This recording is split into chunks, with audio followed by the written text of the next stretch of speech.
آج بڑا عظیم دن ہے اور بڑا ہی اللہ تعالیٰ کی رحمتوں اور برکتوں والا دن ہے۔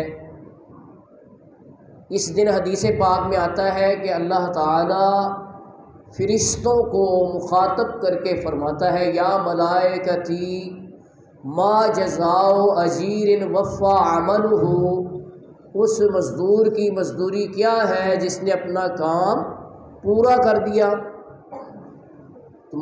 فرشتے عرض کرتے ہیں کہ یا اللہ تو بہتر جانتا ہے، تو اللہ پاک فرماتا ہے کہ اے میرے فرشتوں گواہ ہو جاؤ کہ آج یہ جو عید پڑھنے آئے ہیں روزہ دار جنہوں نے روزے رکھے رمضان شریف کے، تو میں نے ان سب کو بخش دیا ہے۔ اس سے معلوم ہوا کہ عید جو ہے وہ روزہ داروں کی ہے۔ عید کن کی ہے؟ اور اس کی فلسفی یہ ہے کہ روزہ داروں کو یہ خوشی دی گئی ہے کہ اللہ کے حکم پہ الحمدللہ عمل کیا، 30 روزے رکھنے کی سعادت پائی، کوئی کمی کوتاہی نہیں ہوئی۔ اس پہ اللہ کا شکر ادا کرتے یا اللہ تیری توفیق سے یہ کرم ہوا کہ ہم 30 روزے رکھنے میں کامیاب ہو گئے۔ اس پر یہ خوشی منائی جا رہی ہے۔ لیکن اس پر بھی انداز دیکھیں حضرت عمر فاروق اعظم رضی اللہ تعالیٰ عنہ کا، کہ لوگ ان سے عید ملنے حاضر ہوئے عید والے دن، تو آپ رو رہے تھے، تو عرض کی کہ حضرت صاحب آج تو خوشی کا دن ہے، تو آپ کیوں رو رہے ہیں؟ تو آپ نے فرمایا کہ آج جن کے روزے مقبول ہو گئے ان کے لیے خوشی کا دن ہے۔ انا لا ادری امن المقبولین او من المطرودین، مجھے پتہ نہیں ہے کہ میں مقبولین میں سے ہوں یا ان لوگوں میں سے ہوں جن کے روزے مقبول نہیں ہوئے۔ یعنی اتنی عظیم الشان شخصیت کے خشیت الہی کا عالم یہ ہے کہ وہ رو رہے ہیں اور یہ کہہ رہے ہیں کہ عید تو ان کی ہے جن کے روزے قبول ہو گئے ہیں۔ تو دعا ہے اللہ تعالی ہم سب کے روزوں کو شرف قبولیت عطا فرمائے۔ تو کہنے والے نے کیا خوب کہا ہے کہ بعد رمضان عید ہوتی ہے، رب کی رحمت مزید ہوتی ہے، رب کی رحمت مزید ہوتی ہے۔ عید کے دل عمر یہ رو رو کر بولے نیکوں کی عید ہوتی ہے، نیکوں کی عید ہوتی ہے جن کے روزے مقبول ہو گئے۔ جب اللہ تعالیٰ کی یہ رحمت شیطان دیکھتا ہے جو کہ رات سے بری ہو چکا ہے، قید سے نکل چکا ہے، تو وہ اپنے سر پہ خاک ڈالتا ہے اور ماتم کرتا ہے کہ اللہ تعالیٰ آج اپنے بندوں پہ اتنی شفقت فرما رہا ہے اور بخشش کے دریا بہا رہا ہے۔ تو اس کے چیلے اکٹھے ہوتے ہیں، کہتے ہیں ہمارے گرو آپ کس بات پر رنجیدہ ہیں؟ وہ کہتا ہے کہ اللہ نے امت محمد کی مغفرت کر دی ہے تو میں اس پر دکھی ہوں، میں اس پر غمزدہ ہوں۔ اب حال یہ ہے کہ ان کو لہو و لعب میں اور گناہوں کے اندر مشغول کر دو، یہ حل ہے۔ تو یہ عید کے دن ہی آپ دیکھتے ہیں کہ عید فیسٹیول یہ وہ اس قسم کے کاموں میں لوگوں کو مصروف کر دیا جاتا ہے۔ ہونا یہ چاہیے کہ آج تو جھولیاں پھیلا کے اللہ کی رحمتیں مزید حاصل کرنے کا دن ہے، اور جو رسول پاک صلی اللہ علیہ وسلم کا اسوہ حسنہ ہے اس کے مطابق عید گزارنے کا دن ہے۔ آپ صلی اللہ علیہ وسلم کا طریقہ مبارک کیا تھا کہ ایک رستے سے آتے تھے تکبیر پڑھتے ہوئے اللہ اکبر اللہ اکبر لا الہ الا اللہ واللہ اکبر وللہ الحمد، اور دوسرے رستے سے جاتے تھے تاکہ یہ تمام رستے اس ذکر کے گواہ بن جائیں اور ذکر کی برکتیں پوری بستی میں پھیل جائیں۔ اور جمعے میں نے بیان کر دیا تھا کہ کچھ کھا کر تشریف لاتے تھے، غسل فرماتے، خوشبو لگاتے، نیا یا جو اچھا لباس ہوتا وہ زیب تن فرماتے، اور صدقہ فطر ادا فرماتے، غریبوں اور مسکینوں کی مدد فرماتے۔ آپ عید پڑھا کر تشریف لے جا رہے تھے گھر کی طرف، تو آپ نے دیکھا کہ کچھ بچے اخروٹوں سے کھیل رہے ہیں، تو ایک بچہ سائڈ پر بیٹھا رو رہا ہے۔ آپ سرکار نے فرمایا کہ تم کیوں نہیں کھیلتے اور کیوں رو رہے ہو عید کے دن؟ تو اس نے عرض کی یا رسول اللہ میں یتیم ہوں اور مجھے کوئی اخروٹ لے کے دینے والا نہیں ہے۔ تو سرکار دو عالم صلی اللہ علیہ وسلم جو کہ رحمت للعالمین ہے، وہ نبیوں میں رحمت لقب پانے والا، مراد غریبوں کی بر لانے والا، غریبوں کا ملجا، ضعیفوں کا مأویٰ، یتیموں کا والی، غلاموں کا مولا۔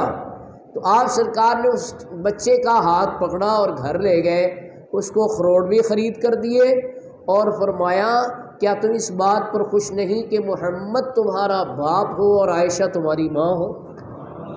تو ایسی شفقت تھی آپ سرکار کی بچوں پر۔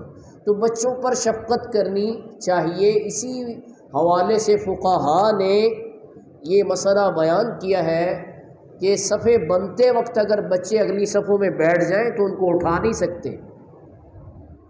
ہاں، پہلے اگر ان صفیں بنائی جائیں تو اس میں ان کے لیے حکم یہ ہے کہ مردوں کی صف کے پیچھے بچوں کی صف ہو اور ان کے پیچھے عورتوں کی صف ہو، لیکن جب وہ بیٹھ جائیں تو پھر وہ حقدار ہیں پہلے آئیں پہلے پائیں کے تحت۔ ہمارے ہاں جو ہے کچھ پرانے بابے جو ہوتے ہیں وہ بچوں کو بہت جھڑکتے ہیں، یہ ان کو نفسیاتی طور پر اسلام سے اور مسجد سے شروع سے ہی دور کر دیتے ہیں۔ ان کے ذہنوں میں ایک ڈر بیٹھ جاتا ہے کہ مسجد میں نے جانا، بابے بہت ڈانٹتے ہیں۔ تو بھئی مسجد اللہ کی ہے، بچے ہیں تو بچے بھی تو اللہ کے ہی ہیں نا، یعنی اللہ کے بندے ہیں، یہ اللہ کی مخلوق ہے۔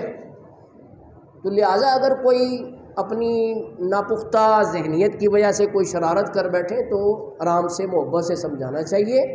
اس طرح نہیں کرنا چاہیے کہ ان کے ذہنوں میں اور لاشعور میں ایک خوف بیٹھ جائے کہ مسجد نہیں جانا چاہیے۔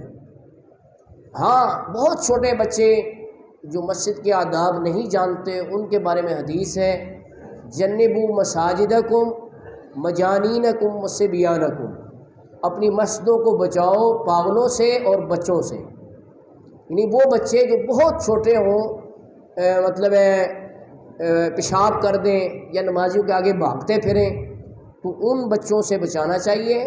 باقی جو 7 سال کی عمر کے ہیں ان کو لانا چاہیے مسجد کے آداب بتا کر۔